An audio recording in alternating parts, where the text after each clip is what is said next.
let's understand the depth of this story.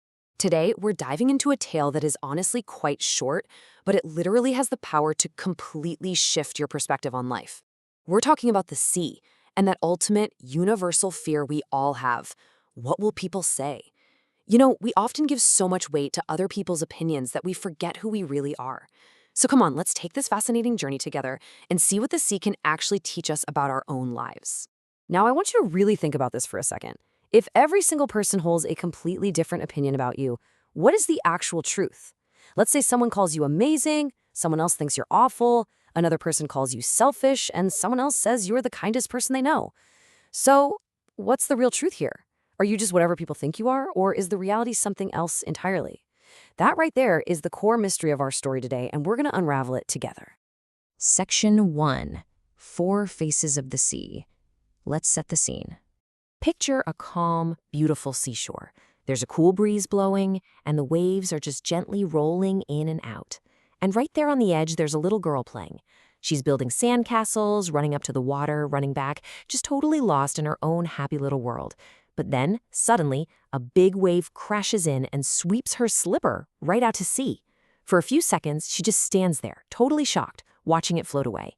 Then she gets incredibly sad and angry. She bends down, and with her little finger, she writes in the wet sand, "The sea is a thief." Based on her tiny slice of experience, that was her absolute truth. But guys, the story doesn't stop there. Just a little further down that exact same beach, some people were swimming in deeper water. Suddenly, there's a commotion. A young boy gets pulled under, and before anyone can do anything, the waves drag him away. A little while later, his frantic mother arrives. Realizing her son is gone, her heart just shatters. Weeping uncontrollably, she falls to the ground and scratches these words into the sand. "The sea is a killer." For a heartbroken mother who just lost her child, this was the horrifying reality of the sea. Now, time passes and evening starts to roll in. The vibe completely changes. An old man is taking a walk along the shore. Suddenly, something shiny in the sand catches his eye. He bends down to pick it up, and he literally can't believe it. It's an incredibly valuable, shining pearl. His eyes just light up with joy.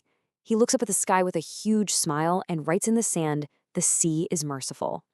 For him, the sea was this generous benefactor that just changed his luck in an instant. And then, just a little bit later, a group of fishermen pull up their boat. They cast their nets, and in no time at all, they pull up a massive haul of fish. They are absolutely thrilled, right? Because they know they're going to make a great living today. Celebrating their amazing fortune, one of the fishermen writes on the sand, "The sea is my provider." It's his livelihood. It feeds his family. So to him, the sea is nothing but a provider. Section 2, Words Written on Sand. This is where it gets really interesting. Let's take a step back and look at the bigger picture here. As you can see in this table, it's the exact same body of water, but the verdicts are completely contradictory. This perfectly highlights the rule of contrasts. The little girl lost her slipper, so the sea is a thief. The mother lost her son, so it's a killer. The old man found a pearl, making it merciful, and the fisherman caught fish, so it's a provider. It's fascinating, isn't it? It shows us, plain and simple, that human perception is entirely subjective. We don't see the world as it actually is. We see the world as we are, based purely on our own personal experiences. So this brings us right back to our ultimate question. If all these people are technically right based on their own experiences, what is the sea really? Out of all these labels, which one is the objective truth? Is the sea bound by any of these words? Do people's opinions actually define what the sea is? Well, here is the narrative climax. While all these complaints, praises, and angry accusations were just sitting there written on the shore, a massive wave suddenly crashes in. And just like that, it washes everything completely away. In a single moment, the sand is wiped totally clean. No complaints, no praise, no anger, no gratitude. The shore is calm again. And the sea? It's just doing its thing. It literally didn't care at all about what was written about it in the sand. Section 3, Life and the Sea. This is where the metaphor really hits home, so let's map it directly to your life. In this story, you are the sea.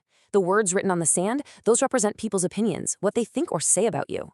And the waves, that represents your focus and your time. Listen, whatever opinions people form about you, whether they're good or bad, they're just like those temporary words on the sand. They are reflections of their perspective, not your reality. And just like the ocean waves effortlessly wash away those words, your focus and your hard work should wash away all that outside noise as you keep moving forward. Section 4. Walk your own path. Let's break down the core takeaways. You've probably noticed this in life. When you succeed, people are quick to call you genius, and when you fail, they call you weak. But these labels are just temporary projections, so keep these key points in mind. First, people's thoughts change every single day. The people judging you today will literally be the first ones cheering for you tomorrow when you succeed.